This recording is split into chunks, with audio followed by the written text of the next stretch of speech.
What's going on, YouTube? My name is Ralph. My name is Shapad. Together we are The JPs. And as always, we want to thank you guys for tuning in. Thank you for liking. Thank you for commenting. Remember to continue to tell your friends. And another friend. And tell that friend. And now your friends. So we can spread the message. So again, thank you guys for tuning in. Shapad, what are we talking about today? So today, in today's video, we'll be discussing a topic that we learned in premarital counseling. Okay. So Ralph and I, we took premarital counseling before we got married, and we did a lot of takeaways from there.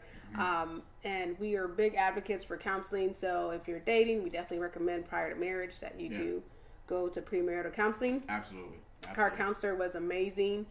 He provided a neutral party, a neutral ground where we can have, some tougher conversations that we may not have had at home, or we may not have had or brought up. Yeah.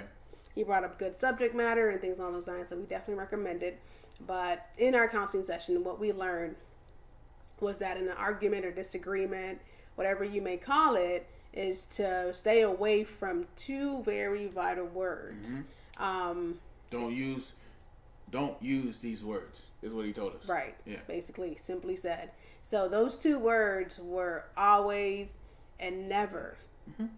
And so our goal is to try not to use them. Yeah, and it's helped us a lot. At first when he said it, I was like, why is that important? Why does that even matter? And I've learned the importance of it over the years. So what happens is, if Shapad and I are having a disagreement, which we've said before in our videos, it's inevitable. Mm-hmm. It's going to happen. Mm-hmm. You're not perfect. You're going to have disagreements. You're going to have discussions, right? So if we're having one of those where we're trying to prove our point to each other, once the word always or never is used in a negative connotation, I put up a wall.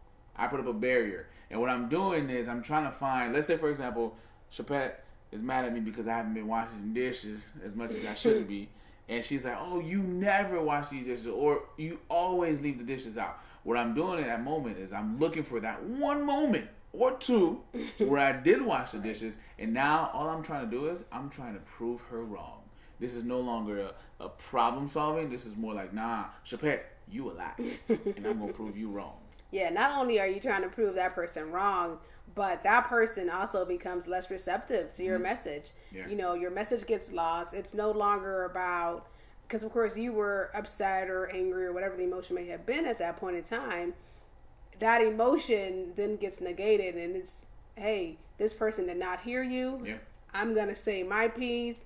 And then you just start that back and forth of the messages is just a completely different message. I agree. And it's such an emotional response. It's really truly a response of an extreme. That's what it is. Mm-hmm. Because rarely is it true that I never do something or I always do something negative, right? So once you hear that, we're not trying to figure out, okay, let me come up with a solution. It's more like, nah, I feel attacked. I feel like you just attacked me, and I gotta prove you wrong, sucker, because that's not true, right? So we're not saying to be fake with each other. Right. That's not what we're saying at all. But what we're saying is there's better words that we could use. There's softer words that we could use. My wife and I, we practice this a lot, where we try not to say certain things to each other because we know that the emotion that can come behind that.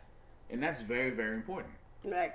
And so with those two words, it doesn't foster an environment to have an open conversation or that allow the two of you guys to have a conversation where you're being understood. Right.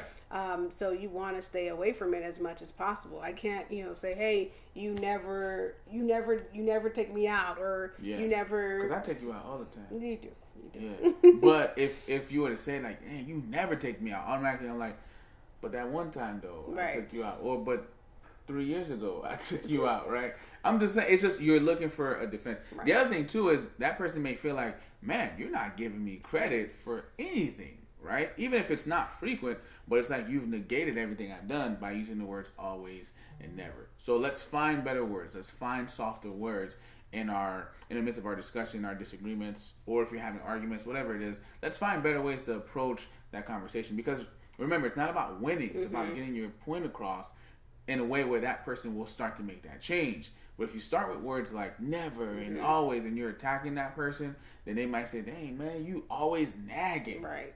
And you might say, well, you never listen. And then now we're just going back and forth. Yeah. And it's not productive. So what we could do is use softer words to still get our point across. We're not asking people to be fake. Right. But what we're saying is consider the words that you're using and the impact of those words. If I say never, then that may shut my wife down. So now I'm talking, but I may be talking to a brick wall, right? So what's the point of her talking to me if I'm completely shut down and I'm not receptive to what it is that she's saying? Let's use words that allow and foster for open conversation for you to be understood. Yes. Let's not create additional frustration by using those two words. Yes, and the Bible tells us that the tongue is a very powerful, man. So let's use that wisely.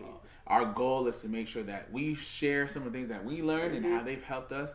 And if you find it useful, apply it in your relationship, in your marriage. And that's what we're all about. We're just trying to share some things that have been applicable in our lives and see if it can be helpful to you so we can help build more godly, more caring, loving marriages and relationships. So thank you guys for tuning in. Remember to continue to watch, continue to comment, like the videos, and share it with a friend. Watch Two Hearts, One Beat, baby. Thank you. We so corny. Please watch it. We're going to run out of watches. Yeah. So somebody send me a watch because I'm starting to run out of watches and y'all need to keep doing this whole watch thing. So if you have watches out there that are in pristine condition, has to be top of the line because I don't wear that.